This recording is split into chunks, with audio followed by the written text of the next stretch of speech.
So I just took my drill and I figured out where I need to drill another hole in. Right about there. And now my sprocket lines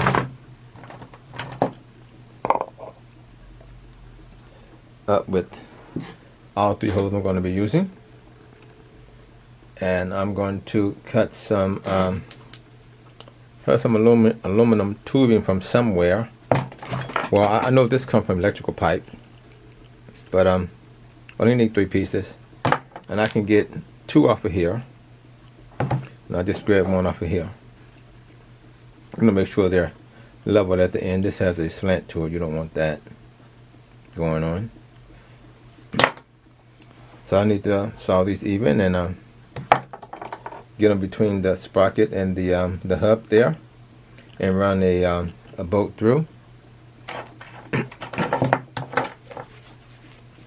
I'm going to run these from the back, and I'm just going to trim them off whatever's sticking out, and put some lock washers on there and just make it nice and tight, and it's going to work out fine for this project.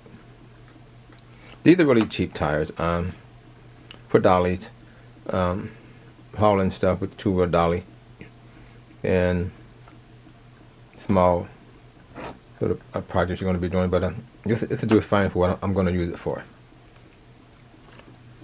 Yeah, they're I think $7, about $7 a piece. I have 4 of them for this project, so let's keep rolling.